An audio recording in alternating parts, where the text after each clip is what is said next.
Yo, what's cracking? What's bracking? It's your boy Billy. You so crazy? Yeah, we back and we back and we back and we back with another one. Y'all read the title shirt we're about to do. This is the wreck of the Edmund Fitzgerald Gordon Lightfoot. I have never heard of this before. Not familiar with this at all. So I'm going in blind. It's first time reaction or first time listen as well. But if this is your first time on this channel, be sure to hit that subscribe button, comment down below what you would like to see me react to next. And at some point I'll get to it. Just be patient. All my social media links are right here. So feel free to give those a follow. I have a Patreon link in the description. I'm currently recording this live with them right now. So if that interests you and you want to join on some of this fun, get a request done or whatever, then hit that link. If not, mind your business. Act like I didn't say it. It's really that simple. All right. Cool. Now we've got that out of the way. Shout out to Half and Jay on the merch for those that are curious. If you want to know where you can get the shirt, head over to their YouTube channel, subscribe to them if you haven't already, and go cop you some merch, all right? Shout out to Half and Jay. But enough of the disclaimers and the shout outs. Let's get into the wreck of the Edmund Fitzgerald Gordon Lightfoot.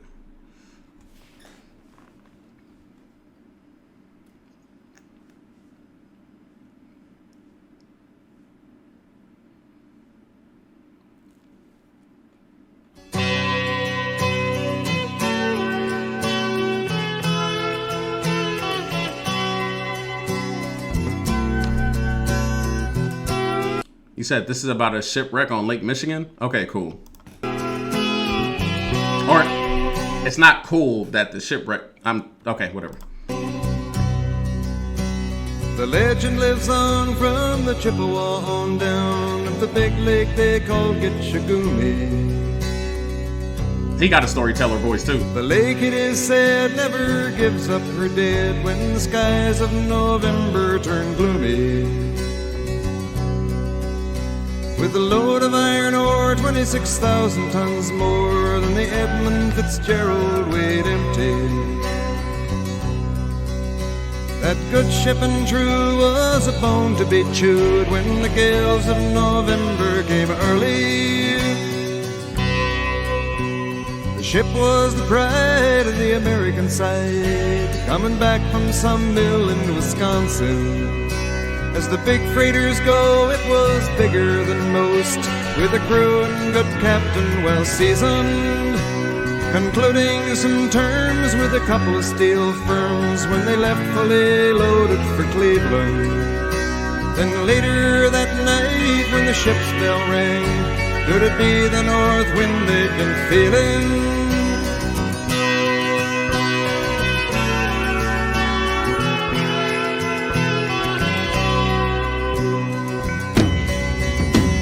The wind in the wires made a tattletale sound, and the wave broke over the railing. And every man knew, as the captain did too, 'twas the witch of November come stealing. The dawn came late and the breakfast had to wait when the gales of November came slashing. When afternoon came, it was freezing rain in the face of a hurricane west wind. First of all, let alone freezing rain and then adding hurricanes with that, I'm not built for that at all. Like, I'm not built for that at all. That cold front that we had over here in Texas, which a lot of people up north, y'all crucify me in the comment section saying that we're babies and all this other stuff. Whatever. All right. Let's see y'all survive summers out here. Bet you be saying something different. But anyways, yeah, that's a lot. A hurricane? I ain't even actually been in a hurricane. That's yeah, nah. It's not even something I even want to experience, honestly. Yeah, no. Earthquakes, too easy. It's nothing. When supper time came, the old cook came on deck saying, fellas, it's too rough to feed you. I bet it is. And that sucks. At 7 p.m. a main hatchway caved in. He said, fellas, it's been good to know ya. Oh, man. The captain wired in, he had water coming in, and the good ship and crew was in peril. And later that night when his lights went out of sight, came the wreck of the Edmund Fitzgerald.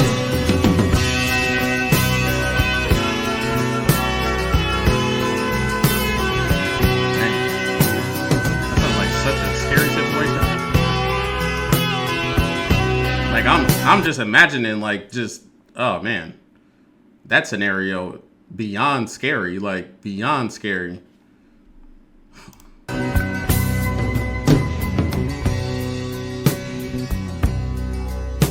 Does anyone know where the love of God goes when the waves turn the minutes to hours? That was deep. The searchers all say they'd have made Whitefish Bay if they'd put 15 more miles behind her. Dang. They might have split up or they might have capsized. They may have broke deep and took water. And all that remains is the faces and the names of the wives and the sons and the daughters. Now that is sad, man.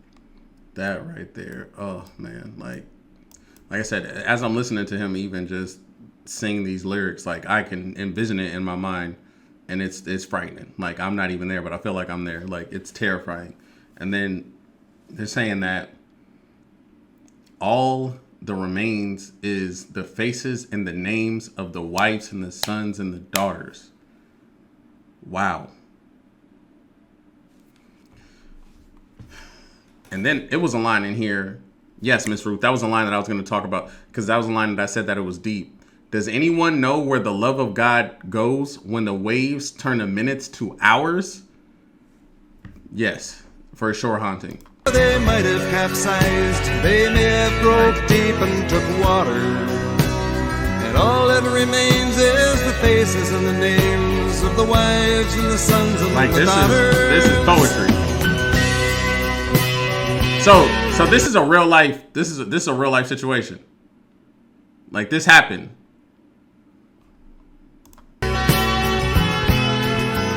Oh, so this happened in Lake Superior? Okay.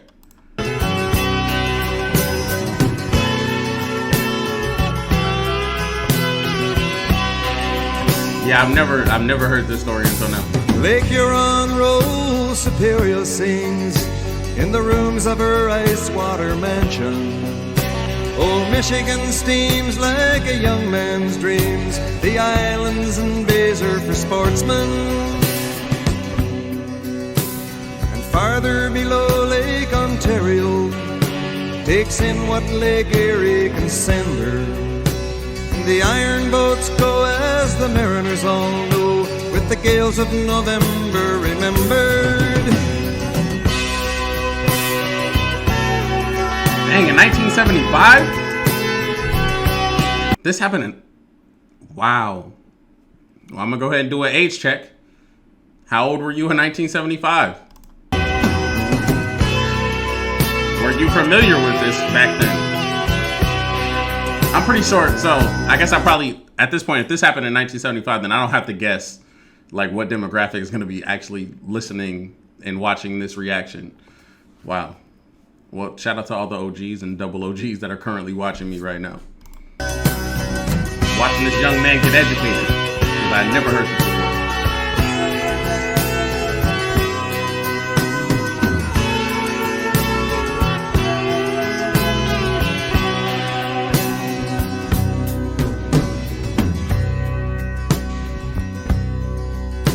In a musty old hall in Detroit, they prayed in the Maritime Sailors Cathedral. The church bell chimed till it rang 29 times for each man on the man! Fitzgerald. The church bell chimed till it rang 29 times for each man. Whew. Oh, man. Ooh. Hearing that joker ring 29 times would have me heartbroken. Oh man, that 29, that's a lot. I mean, 2 is a lot, but man. The legend lives on from the Chippewa down of the big lake they call Gitchagumi. Superior, they said, never gives up her dead when the gales of November come early.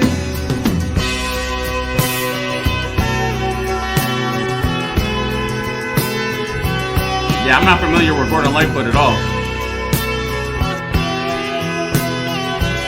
But from what I can hear, he's a great storyteller.